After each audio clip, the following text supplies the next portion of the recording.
Metric students, how's it? I hope you are doing well.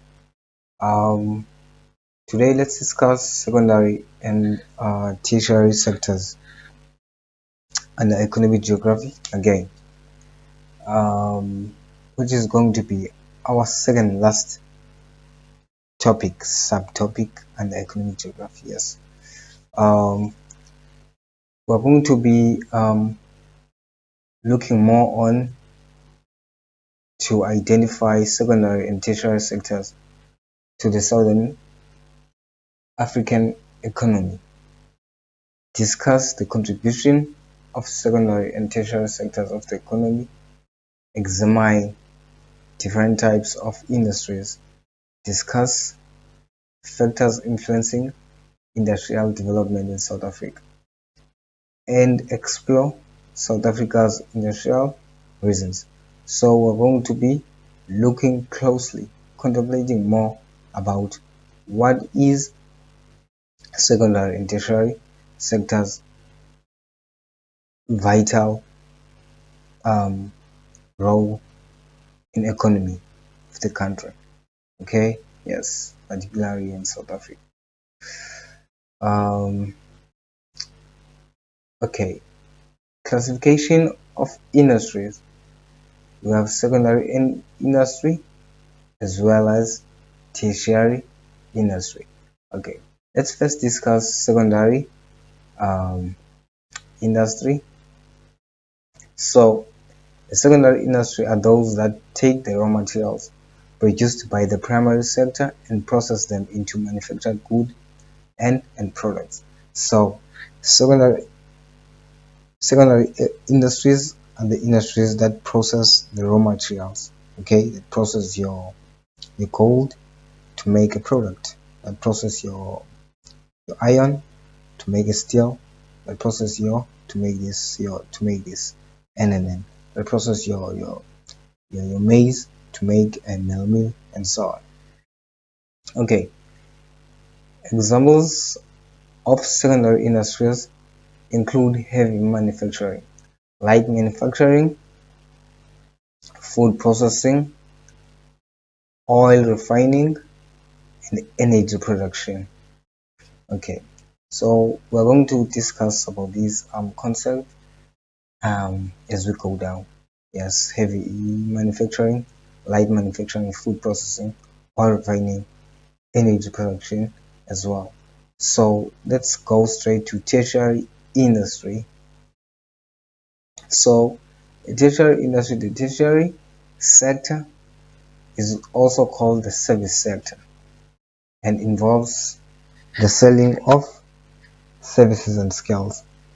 So the tertiary sector is more about service, and this whereby we're selling our goods and services. Okay, yes, and skills are being applied because of we were processed. We learned about these skills, and that was during secondary industry. And now in tertiary industry, we are giving off those skills, we're showing off those skills while being competent. They can also involve selling goods and products from primary and secondary industries. So they can also involve selling goods and products from primary and secondary industries, such as if ever like there are products that we need in primary activities or in primary sector as well as secondary sector that we need. So we are going to buy them in tertiary sector. For example, in primary sector,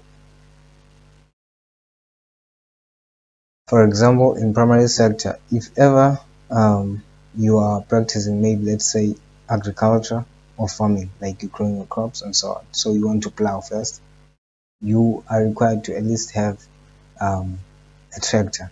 Okay, so we are going to buy a tractor from a tertiary sector, okay, to use it in primary sector.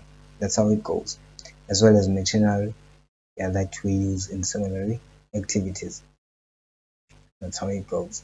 So Examples of tertiary employment include the health service, transportation, education, entertainment, tourism, finance, sales, and retail. Yes, these are the examples of tertiary employment. Yes, because the health service, people were being trained, people were being conscientized about health system and so on, as well as transport, education, entertainment, tourism, finance, sales, retail as well. Let's talk about quaternary industry. So the quaternary sector consists of those industries providing information services such as computing, ICT, which is the information and communication technologies, consultancy, offering advice to businesses, and R&D, which is research, particularly in science field. Yes, so quaternary quaternary sector is all about or quaternary industry is all about offering um, services. Okay, services that has information. Okay, yes, that's how it goes.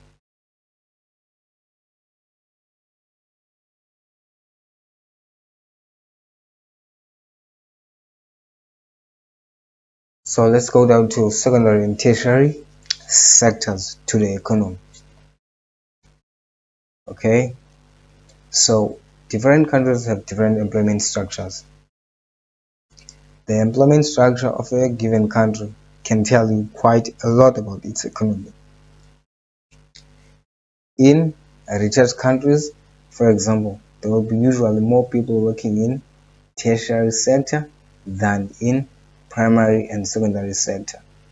In poorest countries, there tend to be more people working in primary sector than either secondary or tertiary sector. Okay, so secondary and tertiary sector to the economy. This basically means that in a country you can also predict country's economy by looking to the labor, where there is more labor or where workers are active on, where there are many, which sector has many um, workers. If ever there are more workers in primary activities in a country than in tertiary activities and secondary activities, that basically means that the country is poor. But if there are more workers in tertiary sector or activities, this basically means that the country is rich, the country is well developed, and so on, just like USA, China, and so on. Okay, we also have an example of these um, concept. We have USA. Okay, so green stands for primary sector, yellow for secondary sector, and orange for tertiary sector. So the very first country we have is USA, and let's say USA. The second one is Brazil, and the third one it's Nepal. Okay, so let's start in number one, USA. As you can see, USA primary sector, we have 2% of workers there. Very small amount of workers in terms of the population of the all workers in the country. Only 2% of workers in primary sector. In secondary sector, we have 23. Yes, as you can see, we have 23, whereby in primary sector we have 2%. So in secondary sector, at least it's almost a quarter. And in tertiary sector, we have 75%, meaning that there are more workers in this country that are working under tertiary sector, tertiary activities. This basically means that USA is a rich country. Okay, yes. Number two, we have Brazil.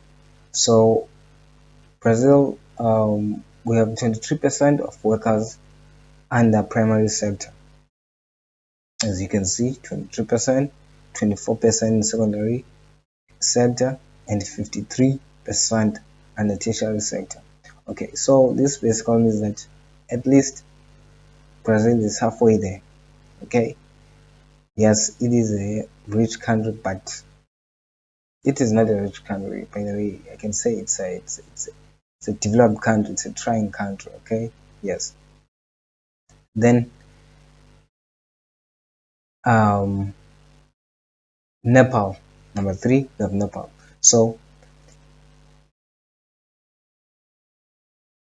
under tertiary primary activities or primary sector, we have 81% of workers there.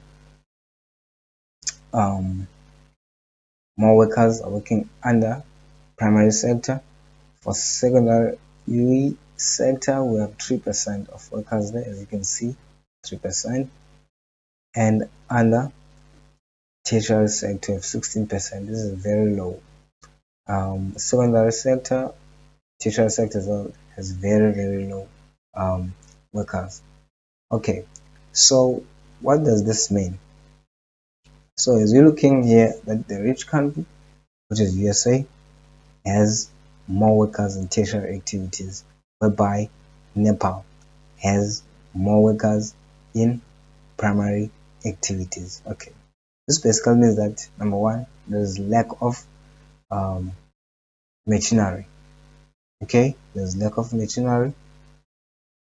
This basically means that in USA, most people are not being employed to work on these industries, to work on these I can say processors and so on.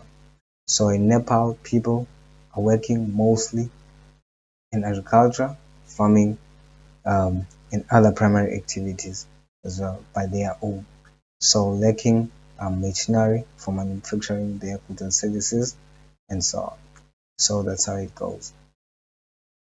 So let's go down. So in South Africa, the primary sector has traditionally been the largest sector, but in the last 30 years, the secondary and tertiary sector have increased. Okay, so here in South Africa, the primary sector has traditionally been the largest sector. So there were more people working in the um, primary sector here in South Africa, meaning that it was poor. It was a poor country, has traditionally been the largest sector, but in the last 30 years, the secondary and tertiary sectors have increased. So at least we are becoming more and more better, okay, from being poor or from being down.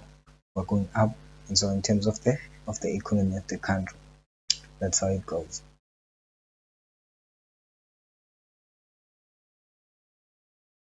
Okay, let's go to types of industry. So we have heavy industry. Heavy industry requires a large quantity of raw materials. Okay, so this basically means that every industry requires maybe this is whereby we are processing um, raw materials such as the steel to make cars. These are the large quantities, your fridges, your wardrobes, and so on. So also usually it releases a lot of gases as products because it works a lot, the material works a lot and so on. Bulky end products. The bulky products that are being produced, such as car, as I made an example, they use very heavy machinery. You know, in order for you to build, construct, or produce a car, you have to use a big machine. Okay, yes. So we also have light industry. So light industry requires a large market and access to customers. Lightweight raw materials. So this is whereby we are producing lightweight raw materials, such as cloth, to produce clothes, and uses light machinery. So we're using very very light machinery. You know that machine to to to to make or to produce a t-shirt, maybe you can say. It's so small, yes. So these are the small end products, the primarily being produced in light industries. These are the very very small products. So let's go to factors influencing the location of the industries. So the location of industry depends on what being produced. So the very first factor is a physical factor. So we have physical factor is the very first one. So heavy industry needs to be near raw materials such as coal, iron ore, and electricity. These industries also need mass transport like railways and water transport. So this basically means that so the location of these industries in terms of physical factor. So this is whereby they are going to be near raw materials. If ever I want to process or make a meal, I must locate my industry to next to a farm that grows the maize or that grows maize. Yes, so that I can produce meal. I think you get me. That's how it goes. Um, so that was my example. So these industries also need mass transport like railways and water transport, like um, like railways and water transport. Yes. So from my industry, there will be also a railway that is going to be introduced. Just because I have to transport these goods, okay, so that they can be exported to other countries or processed to other areas and so on, or or sent to shops so that they can be sold and so on. So as well as water transport. So if air water transport is about going to export them to other countries. Okay, so this is my industry, maybe this is my industry. So here this is a port, which is water transport, so that they can be transported to other countries. Okay, maybe my industry is inland. Yes, so I have to use water transport in order for me to take my goods or transport my goods. I have to use a different transport from ship. Okay, so we also have economic factors. So economic factors is certain industries need to be near their markets. For example, service industries. Certain activities also require large amount of capital input and are near large markets. So other industries requires large amount of land because they are so big. So you know these large industries they require a large amount of land. Yes, that yes, that's one of the examples and so on. So we also have social factors. Each manufacturing activity requires different amounts of labor, both in terms of quantity and skill levels. For example, mine requires large numbers of miners, but they need to be very skilled. A very finance house may only require few personnel, but they would be highly skilled. Yes. So a mine requires or is going to employ so many people, so many mine workers that are not skilled or that are not very skilled. Okay, yes, whereby a finance house may only require a few employees. Okay, yes, but they will be highly skilled. As a social factor. Political factors. So the government may decide where to establish industries. For instance, Kuga, which is in Port Elizabeth, Gqeberha, in the Eastern Cape. Yes. So yes, that's how it goes. So factors favoring and hindering industrial development in various regions. Hmm, okay.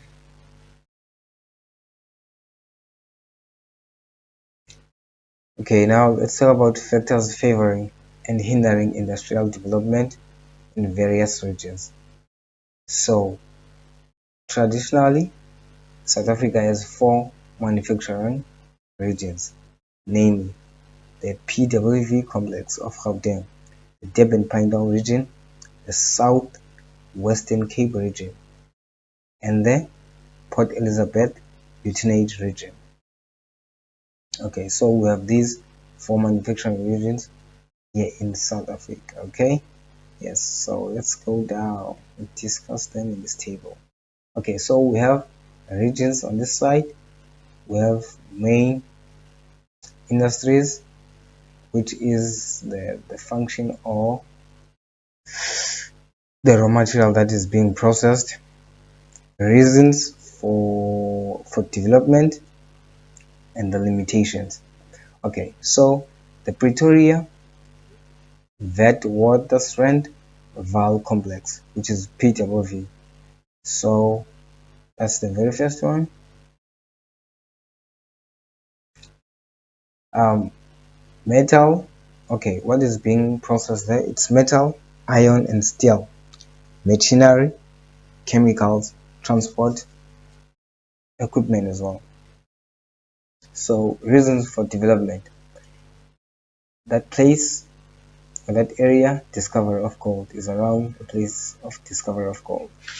So that is discovery of gold. Because of the discovery of gold, there will be industries that are being introduced around. Okay, yes, that's the very first one.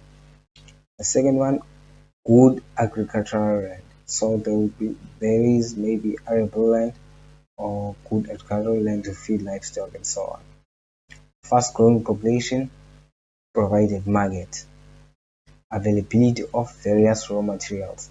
So there are raw materials that are available to be processed in these industries. Water available, maybe there are dams around, a river passing through probably. Good transport network linked to ports.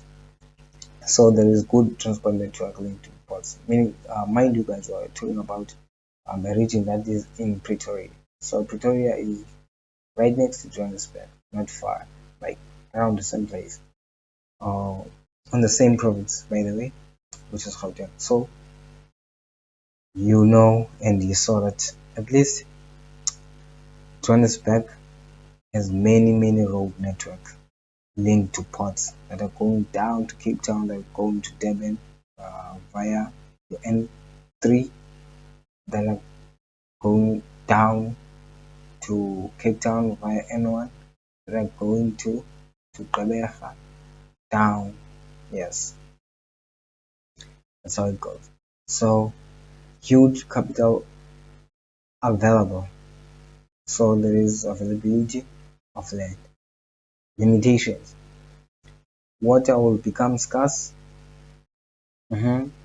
Maybe they experience droughts. Maybe, yeah, because it's an inland place.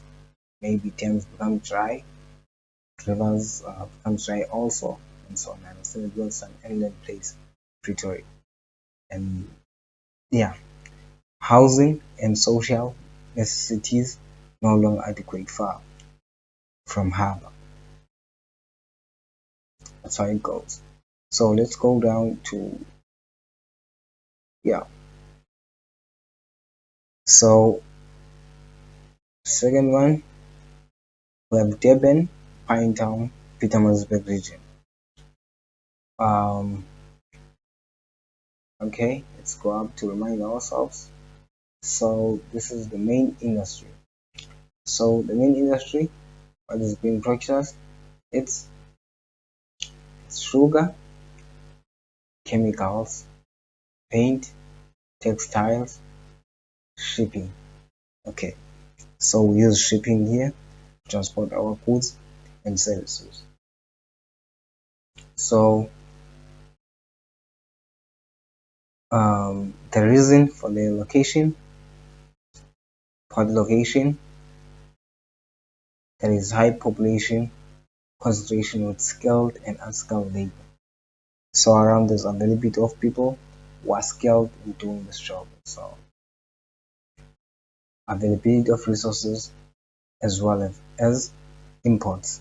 Availability of resources to to to be I can say to be used as equipment for workers and so on, as well as the imports. High rainfall for good water supply. There is high rainfall. Mind you, the location of Durban Pietermaritzburg is on the northeast of South Africa, which is receiving more rainfall, which are wetter summers and warmer summers and so on. There's high rainfall for good water supply. Yes, fully agree with that. Energy availability of coal. There's availability of coal. It's suitable relief. Um, the relief is suitable for the location of the industry. Market availability. Harbour developed to capacity. Hilly topography. These are the limitations. Right? So harbour developed to capacity. Hilly topography limits space. So the up and downs of the land, they limit the space. You can't actually put the industry here. You must find a flat land. So there are mostly hilly topography, yeah, in that side and so on.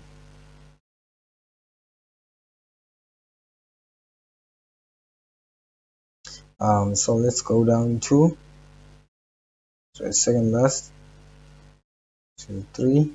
Number three. So we have Southwestern Cape region. Um,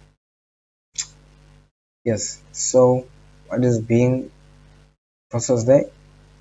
It's wine, fresh fruit. There's a lot of wine in Southwestern Cape, mainly in Cape Town and so on. There's a lot of wine, grapes, and so on, which is fresh fruit that includes grapes and so on. Dried fruit, canning, fish. There's a lot of fish that's why clothing, food as well. So the reason for the location, historical, lead as first. So you know that Cape Town was a Cape colony that was used for Britain. So Britain were taking um, products, or I can say they were taking raw materials from here in South Africa, either process them or they take them as raw materials back using um, the port in Cape Town, taking them back to their countries, European countries and so on. Britain, for example. So we have Western type city. So Western type city location, tradition of specialized manufacturing skills. Yes, inland dams provide adequate water. Education above national average. Important harbor, also fast rail and road links. There are also fast and road links with Cape Town. um, because of the main reason to transport goods and services using ship or shipping them. Okay. Large local market and foreign tourists. So there's large market and foreign tourists. Tourists like to visit Cape Town because of the relief, because of the natural vegetation that is around. Um, for instance, your Tate Mountain, your waterfront, and. So the limitations are not any local power cause, few natural minerals. There are no natural minerals in Cape Town. There are few, by the way, as you know that there are few mines. There are, yes, dry summers with limited water supply. You know that Cape Town only receive winter rainfall.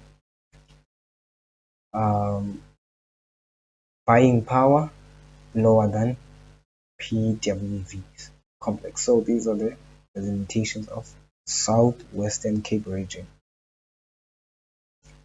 So let's go down to the fourth one, which is the last one, the Port Elizabeth Unit region. Yes, next to my hometown. Um, so okay, let's go up. Remind ourselves. So that's the main industry for development. So the main industry, main purpose, I can say. So for motor vehicle, assemble, plants, motor vehicle parts. So it's mostly about making or the processing of motor vehicles and their parts. So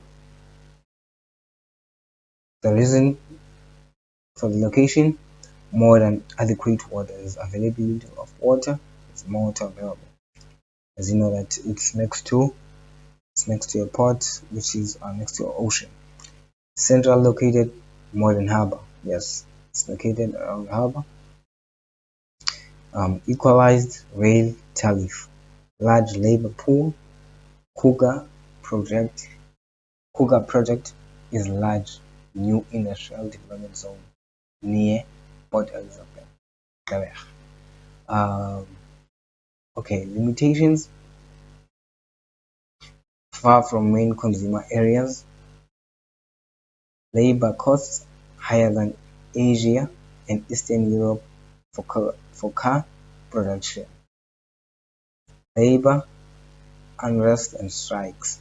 So this is whereby these are the limitations of this industry, region, labor unrest and strikes.